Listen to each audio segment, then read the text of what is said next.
जिल्ह्यातून ऑलिम्पियन घडण्याच्या दृष्टीने स्पर्धा महत्त्वपूर्ण. ॲडव्होकेट नितीन ठाकरे. राज्य धनुर्विद्या स्पर्धा. नाशिकच्या वैष्णवी, सृष्टी, साक्षी, तनुश्री, अर्शिता व अंकुरने पटकावले सुवर्णपदक. नाशिक जिल्ह्यात खेळ आणि खेळाडू वाढीसह गुणवंत व दर्जेदार खेळाडू घडवण्याच्या दृष्टीने स्पर्धा महत्त्वपूर्ण असतात. एखादा ऑलिम्पियन घडण्याचे प्रत्येकाचे स्वप्न असते. ऑलिम्पियन घडविण्याच्या दृष्टीने या स्पर्धा निश्चितच महत्त्वपूर्ण ठरणार असल्याचे मत ॲडव्होकेट नितीन ठाकरे यांनी व्यक्त केले.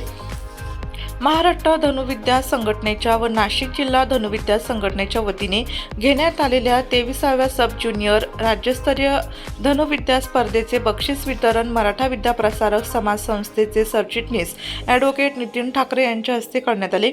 यावेळी ते बोलत होते.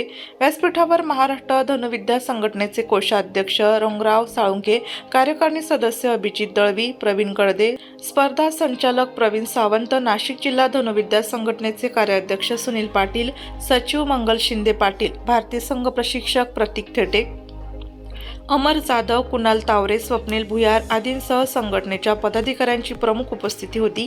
स्पर्धेत नाशिक जिल्ह्याने 3 सुवर्ण व 1 रौप्य आणि 3 कांस्य पदक पटकावले आहेत. यामध्ये इंडियन राऊंड मुलीमध्ये श्रुती काळे, तनुश्री सोनवणे, साक्षी ठोपले आणि अर्शिता सोनी यांनी सांघिक सुवर्ण पदक, रिकव्हर राऊंड प्रकारात मुलींमधून वैष्णवी कुलकर्णी हिने वैयक्तिक 1 सुवर्ण पदक व 1 कांस्य पदक आणि अंकुर आठरे यांनी वैयक्तिक कांस्य पदक, तर वैष्णवी कुलकर्णी, ऋतुजा पवार, तनुजा कुलकर्णी आणि अर्णवी घायतड यांनी रौप्य पदक, मुलांमधून अंकुर आठरे, कृष्णा सोनवणे, अथर्व आहेर, विनय जाधव यांनी सांघिक कांस्य पदक, तर मिक्स टीममध्ये वैष्णवी कुलकर्णी आणि अंकुर आठरे यांनी सुवर्ण पदक पटकावले आहे. स्पर्धेत नाशिक, क्रीडा प्रबोधिनी, सोलापूर, अहिल्यानगर, बुलढाणा, जालना, पिंपरी चिंचवड आणि लातूर जिल्ह्यातील धनुर्धरांचे वर्चस्व राहिले.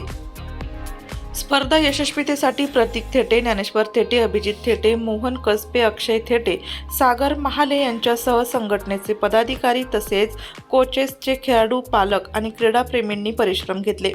नाशिक लोकशाही न्यूजसाठी माधुरी मगर, नाशिक.